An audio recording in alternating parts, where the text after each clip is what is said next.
You know, in sashimi, we say moritsuke, which is balance, and everything has a purpose. Ingredients are the paint, knives the paintbrush, and the customer's inspiration. But there's always a structured balance and the canvas or the plate. You've got something you've spent a lot of time striving to make just right. You want to put it on something that allows your work to shine. Chefs frequently come here and they say they'll borrow some plates and they'll take them back and they'll see what they want to make in terms of size, in terms of the color of the piece. Each one of these is handmade. They're all related to each other. Nobody is an identical twin. If you're willing to have a handmade piece that has a little evidence of the potter's hand, then this would be a good choice. And so many potters are like that.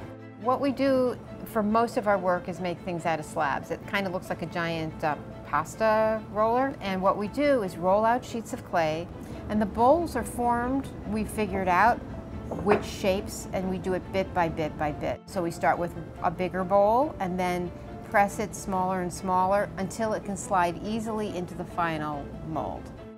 So that dries, and then eventually it shrinks a little bit and you can pop it out. And this one actually is a finished one.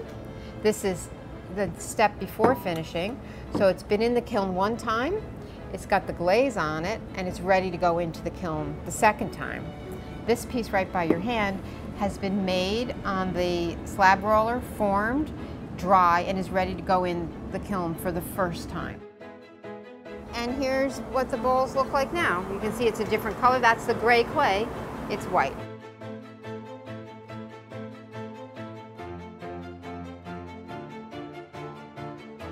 Put the glaze on, put it in the kiln, then it's done.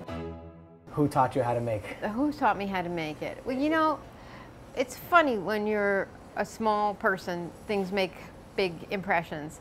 And my parents used to send me to sleepaway camp. There was a Japanese man who did a demonstration for the camp on a potter's wheel. He put on a blindfold, he set up the potter's wheel, and he threw a piece of pottery in front of the whole camp. And I was taken. I was like, that's magic. I want to do that magic. And I was really a little kid. Sometimes I've thought, is that pure stubbornness or was it smart? But I like what I do. I like creating things. It's nothing more satisfying than at the end of the day, and you probably feel this too, you see what you've done. So these are all just different pieces. This is one of the bowls that's very similar to the one we've been working on today. That one's the Hollywood bowl. And the Hollywood bowl is a bowl that has a flat bottom and straight up and down sides. Beautiful. And do you name all of your bowls? I do. I name all the different shapes. I have some very fun names. I've got Hollywood bowl. I've got a surreal bowl, which is like a cereal bowl. And then I have the Brooklyn bowl.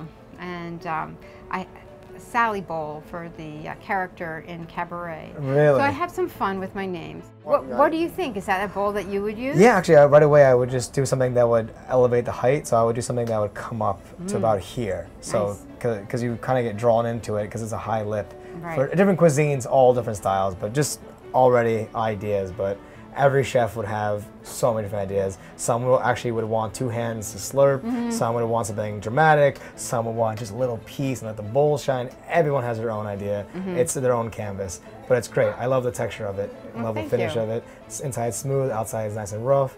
And of course, maintenance. Cleaning these things. Easy peasy. Easy peasy, exactly. Yeah.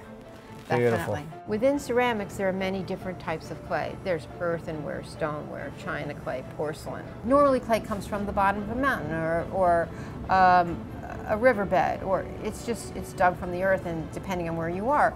And different mineral deposits create the different color clays. So it's from planet Earth. It's from planet Earth. That's where it comes from. That's right, cool. Exactly. Good job.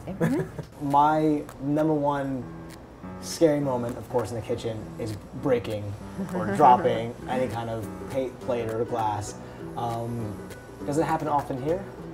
Sometimes, not so much, but everybody's very contrite when it happens. Breakage happens, you know, that's what keeps us in business.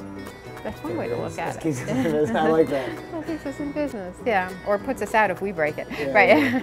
You want to get a little dirty? Get dirty, that was the word. Right, I mean, what? Yeah, get some clay on your hands. Get some clay on my hands. It's not mud in your eye, it's clay on your hands. There it is. Okay. Just like that movie.